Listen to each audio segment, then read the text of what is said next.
지금 다른 유튜버들 신문을 보면 다주택자, 영끌족들 망했다 이렇게 호들갑 엄청 떨고 있잖아요. 그게 무서워서 나는 아파트를 안 사겠다? 영끌로 대출받은 사람들 앞으로가 위험하다라고 생각하시잖아요. 20억에 거래하려고 19억에 내놔도 안 붙어요. 18억에 내놔도 요즘 안 붙는 분위기예요. 그래서 집 팔려고 하는 사람들 요즘 죽을 맛입니다.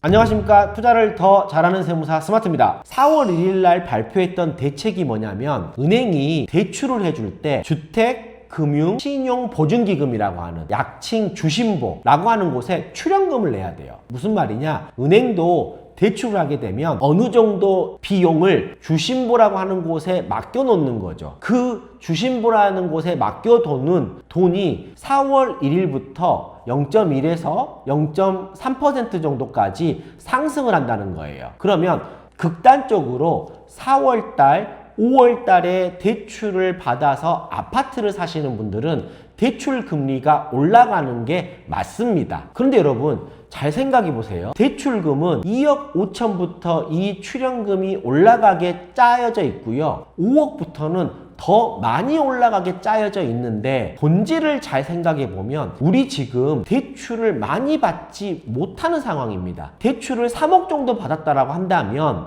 예전의 대출보다 0.1%에서 많게는 0.2% 올라는 가겠지만 대출액이 적었기 때문에 대출 이자 비용도 적어요. 어떤 말씀이 드냐면 현실적으로 한 달에 몇만 원 내는 게 아까워가지고 집을 못 사버리면 집값이 몇 억 올라가 버리잖아요. 더 자산 가치가 벌어지는 거예요. 대출 금리가 올라가는 건 맞습니다. 그 의미는 팩트 맞아요. 하지만 그 내용을 정확히 분석을 해보면 우리가 대출금을 많이 받을 게 아니다 보니까 대출 이자 비용이 많이 올라가는 건 아니다 라고 저는 생각을 합니다. 지금 뉴스에서 주담대금리 7% 넘었다고 난리인데요. 5대 은행 기준금리로 상단 7%를 넘었다라고 하는 기사 보셨죠? 저도 봤습니다. 근데 저는 약간의 호들갑이 있다라고 생각을 해요. 물론 주담대 금리가 사람마다 다르죠. 왜 그러냐? 신용 등급에 따라 금리가 차이가 나는 거죠. 어떤 분은 7%를 넘었겠지만 어떤 분은 그 이하일 거란 말이에요.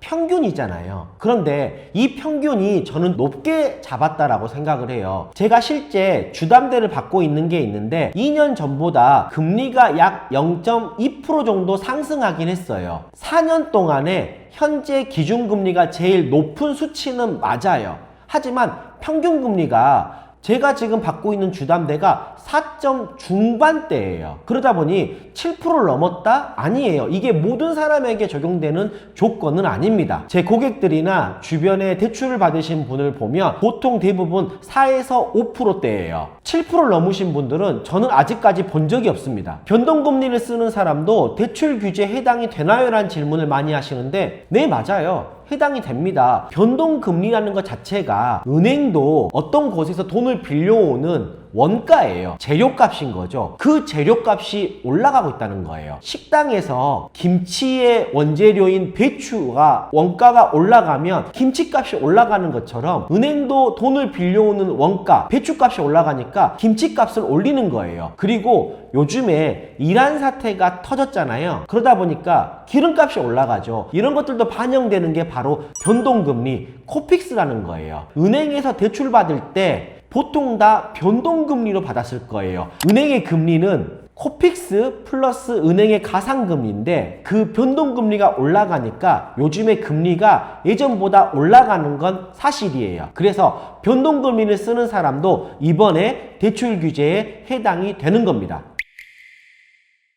은행이 주신보라고 하는 곳에 출연금을 내는데 이 출연금이 뭐냐면 은행의 대출 원가예요. 은행이 대출을 할 때 원가가 더 높아진다는 거죠. 그 대출 금액이 2억 5천만 원부터라는 거예요. 예전에는 2억 5천만 원 정도 대출을 보냈을 때 원가가 낮았는데 이제는 원가가 높아지니 은행도 이 이자 비율을 저희에게 부과를 시키겠죠. 그러면 정부가 2억 5천 언도로 기준을 잡은 게 왜 그러느냐? 저도 한번 생각을 해봤어요. 아파트만을 기준으로 잡는 게 아니라 빌라, 다세대, 오피스텔, 도시형 생활주택이라고 하는 주택 이게 전부의 매매 평균 금액을 내버렸으니 보통 이 정도 금액이면 대출을 받고 살 수 있겠다라고 하는 기준 금액을 2억 5천으로 잡은 거죠. 하지만 여러분, 요즘 서울 수도권 아파트 매매가 얼마예요? 그럼 대출 얼마 받아야 돼요? 점점 높아지잖아요. 흔히 받을 수 있는 대출의 최고치를 받게 되는데 최소 4억 정도부터 대출을 받는다라고 생각을 해요. 2억 5천 이상을 받았잖아요. 왜? 나는 4억 대출을 받을 거니까. 그러면 은행은 저에게 대출 금리를 더 많이 부과시키겠죠. 얼마만큼? 0.2%만큼. 계산해 볼까요? 4억 대출에 1년에 0.2%, 1년에 80만 원이에요. 나누기 12달, 한 달에 6만 6천 원입니다. 예전보다 한 달에 6만 6천 원의 이자 비용이 상승했지만 그게 무서워서 대출을 2억 5천 밑으로 받겠다? 그게 무서워서 나는 아파트를 안 사겠다? 한 달에 6만 6천 원 되는 스타벅스 커피 값을 줄여서라도 아파트를 사셔야 돼요. 왜? 지금 아파트를 안 사버리면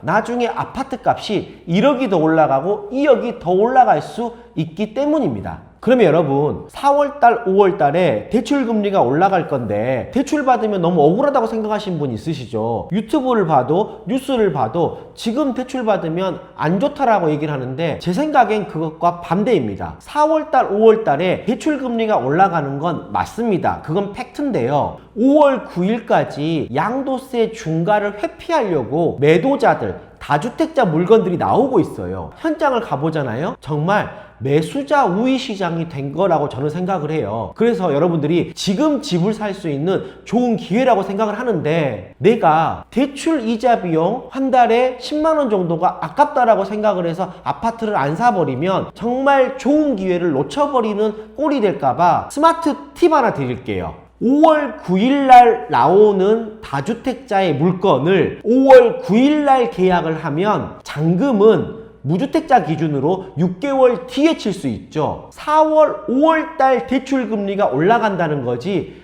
올해 11월달 대출금리가 올라가는 게 아니에요. 이러한 사태에 유가만 빠진다면 올해 11월달에 대출금리가 하락할 수도 있는 거예요. 그러면 오히려 11월 달에 대출금리가 빠지게 되면 더 럭키한 상황이 될 수 있다는 거죠. 결론은 무슨 말이냐? 잔금이 4월달, 5월달이신 분은 대출금리가 올라가지만 잔금이 11월달, 12월달이신 분은 대출금리가 어떻게 될지는 아무도 모른다인 겁니다. 자, 그러면 여러분, 대출 받을 때 영끌로 대출 받은 사람들 지금 되게 마음이 불안하고 앞으로가 위험하다라고 생각하시잖아요. 제가 2년 전, 3년 전에 영끌로 대출을 받았거든요. 대출을 제가 30년짜리를 받았습니다. 저는 30년간 대출을 갚아 나갈 건데 30년이라는 기간 동안에 약 4개월 정도는 이자가 올라갈 거예요. 왜? 이번에 대출 정책을 발표했으니까. 근데 이게 고정금리로 받은 게 아니다 보니까 3, 4개월 동안에는 대출이 올라가겠지만 나중에 올해 말 내년 초가 된다면 오히려 대출 금리는 빠질 수가 있다라고 생각을 해요. 제 생각은 지금 현재 다주택자들 또는 대출을 많이 받아서 이자를 못 내는 사람들은 지금은 아파트, 부동산을 조금은 팔아야 된다라고 생각을 하고 있는데 무주택이라거나 혹여 내가 1주택만 갖고 계신 분이 당장 몇 달간의 대출 이자가 올라갔다라고 해서 아파트를 안 사거나 있는 아파트를 던져버리는 그런 악수는 안 두셨으면 좋겠어요. 왜냐하면 대출은 시시각각 바뀌는 거예요. 내년 이맘때쯤에 대출 금리가 더 빠질 수도 있어요. 이란 사태가 끝나고 유가가 안정화가 되면 금리가 어느 정도 빠질 수 있는 희망적인 내용도 있으니까 당장 이런 뉴스가 터졌다고 해서 호들갑 떨면서 거기에 맞춰서 의사선택하지 마시고요. 조금 더 롱텀으로 보셨으면 좋겠습니다. 지금 현재 4월 2일 날 촬영을 하고 있는데요. 금리가 오르고 있어요. 첫 번째 이유는 저는 전쟁이라고 생각을 합니다. 우리가 이란과 이스라엘, 이란과 미국이 이렇게 또 전쟁을 할 줄 알았겠습니까? 전쟁을 해버리니까 바로 유가가 올라가 버리잖아요. 유가가 올라가면 당연히 당연하게 물가가 올라갑니다. 물가가 올라가면 한국은행이 금리를 내릴 수가 없어요. 한국은행도 미국이라고 하는 연방은행의 금리를 따라갈 수밖에 없는데 미국이 금리를 쉽게 내리지 못하고 있기 때문에 한국은행도 눈치를 보고 있는 거예요. 그래서 금리가 요즘 올라가고 있습니다. 두 번째는 우리나라 내부적인 문제인 것 같아요. 우리나라도 한국은행에서 수요와 공급에 따라서 금리를 결정하는데 아무래도 여러 가지 정치적인 이유 때문에 우리 한국의 내부적인 시장에서 충격을 받은 것 같아요. 그래서 은행채 5년물 금리가 조금은 상승한 것 같습니다. 그리고 세 번째, 이번에 한국은행 총재가 바뀝니다. 흔히 전에 있던 총재보다 약간은 매파가 뭐냐? 물가 안정을 더 우선시하기 때문에 금리를 내리려고 하지 않는 성향의 총리분이 지명이 되면서 우리나라의 금리가 쉽게 내려가지 않겠다라고 하는 예상이 되니까 지금 시점에 대출금리가 올라간다라고 저는 생각을 합니다. 여러분, 미국이 1년 내내 일하라고 전쟁하고 싶을까요? 아닙니다. 미국은 지금 트럼프가 정권을 잡고 있잖아요. 미국이 올해 10월 달에 중간선거가 있어요. 중간선거가 있을 때는 자기가 다시 당선을 돼야 되기 때문에 미국 내수를 올려야 되잖아요. 그러면 미국이 기준금리를 저는 올 여름 이후부터는 내릴 거라고 봅니다. 우리나라도 한국은행이란 게 있듯이 미국도 연방은행 총재라고 있는데 이 연방은행 총재가 파월이라고 하는 사람인데 이 파월이 5월달까지가 임기예요. 이 다음번에 신임하는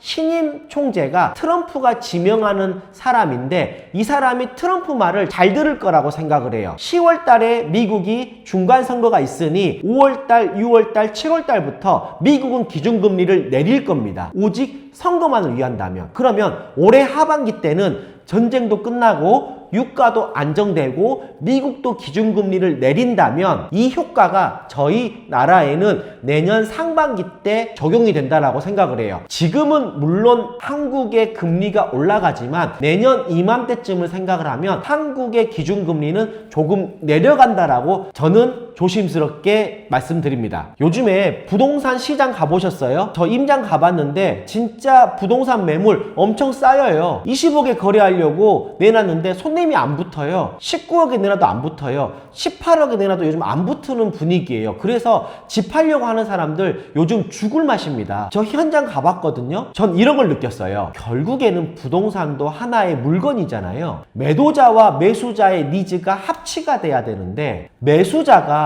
대출이 부담스럽고 대출 한도가 안 나오니까 수요가 확 줄어버리는 거예요. 수요가 줄어버리니까 공급이 늘어나는 거죠. 매도자가 물건을 내놔도 이걸 살 수 있게 구조가 안 만들어져 있어서 못 사는 거예요. 거래가 안 되는 거예요. 더군다나 다주택자들은 5월 9일이 넘어가 버리면 세금도 더 많이 내니까 지금이 거의 금매 막차인 거예요. 그래서 매도자가 해당 물건의 가격을 확 낮춘 금매 형태 매물이 나올 수밖에 없는데 가격이 뚝뚝뚝 떨어지는 거래들이 지금 나오고 있는 것 같아요. 반대로 여러분, 우리가 매수자라고 한다면 명의, 세금, 자금 흐름 여러 가지가 준비가 돼 있다라고 한다면 저는 이 타이밍이 좋은 기회라고 생각을 해요. 제 후배 중에 한 명이 있습니다. 6년간 무주택자였는데 저에게 최근에 상담이 왔어요. 어떤 물건 사도 될까요? 라고 물어봤는데 제가 잘 어레인지 해가지고 한 번쯤은 사보라고 조언을 해줬습니다. 여러분들에게도 좋은 기회가 될 수 있다라고 저는 생각을 합니다. 지금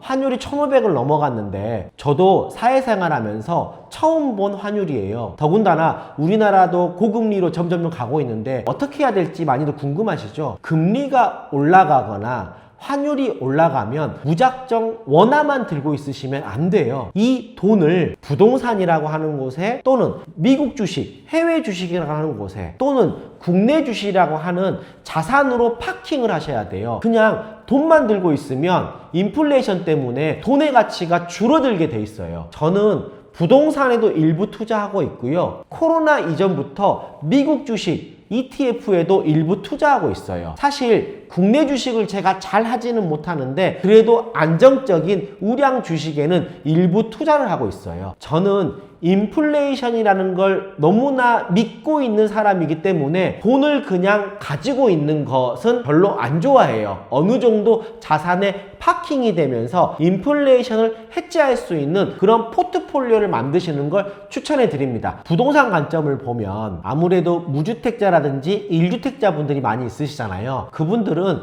유튜버나 뉴스만 보면서 시장을 판단하지 마시고요. 살려고 하는 부동산 현장에 가보세요. 현장에 가보시면 현장의 목소리가 있어요. 그 목소리를 들어보면서 현장에서 한번 솔루션을 찾아보시는 걸 저는 추천해 드립니다. 앞으로 이렇게 어떤 일이 터지면 최대한 빠르게 여러분들에게 정보를 전달할 수 있는 투자 이야기 많이 해드리도록 하겠습니다. 스마트 세무사 채널 구독과 좋아요, 하이프 많이 달아주시고요. 궁금한 사항 있으시면 댓글 남겨주세요. 지금까지 투자를 더 잘하는 세무사 스마트였습니다. 감사합니다.